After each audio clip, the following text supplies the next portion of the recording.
Perhaps you've been doing things one way for a long time, and you want to learn how to do those things another way so that you can have a better experience.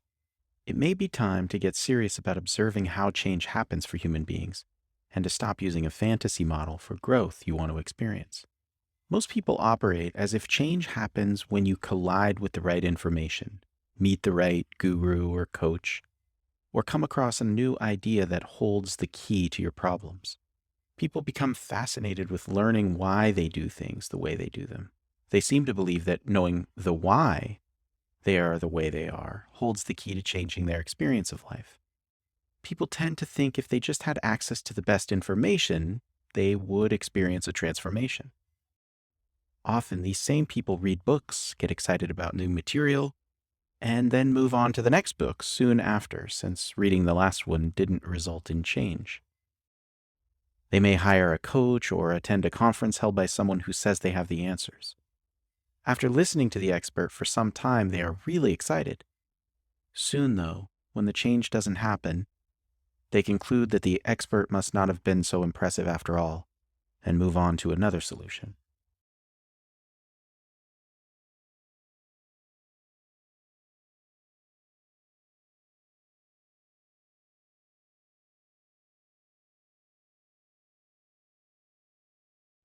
These folks, and I would argue we've all done this at some point in our lives, are using a fantasy model of change.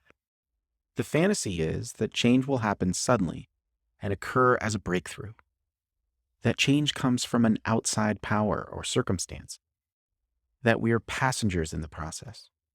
When it's laid out bare, most people would agree it doesn't sound very realistic, but even many of them still behave as though that's how change might happen in their lives. If you want to change something about your life, begin by thinking of something you were once not able to do that you can now take for granted because you've mastered it. It could be a life skill or something from your career. How did that happen? Did you develop command of that skill by hearing someone else talk about it? Did you master the ability by reading a great book about it? Did you come in contact with an eloquent description of how to do it and subsequently find yourself with the ability to perform that skill at will? No, you did not. Those things may have been part of learning the skill or ability. They may have set you on the path to learning and changing, but that's not how the change happened. Think back to your first day of work. You may have been asked to read some procedural manual or review written material about the job. Perhaps you shadowed someone to see how things are done. Did you have everything you needed to have command of your new role after that orientation?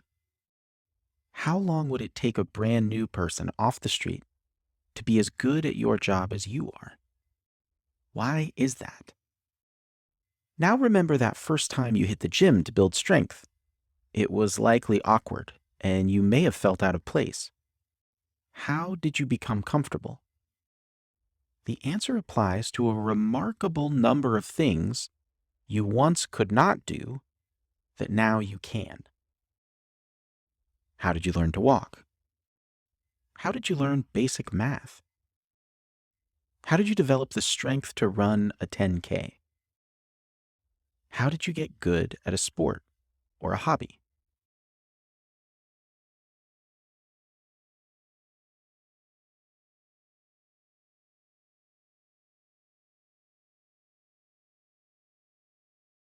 The answers to all of those questions have several things in common.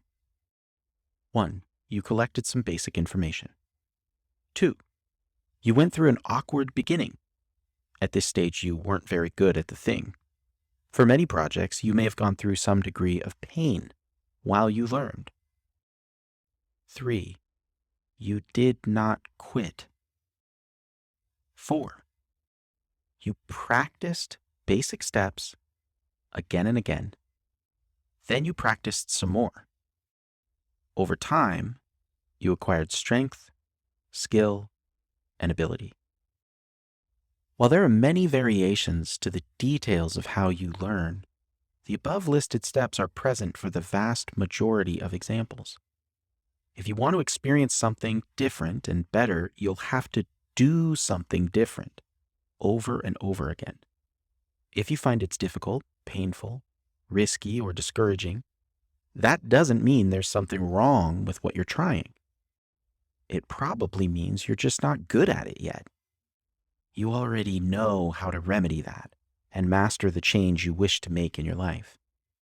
Get some good information or a role model to emulate, and then practice. You don't have to feel like practicing to practice, but you do have to practice if you want to make a change. That is how change happens for people. They do small things repeatedly until they create a different experience for themselves. You already knew it was true, so don't fall for that trap that there is another way to make it happen.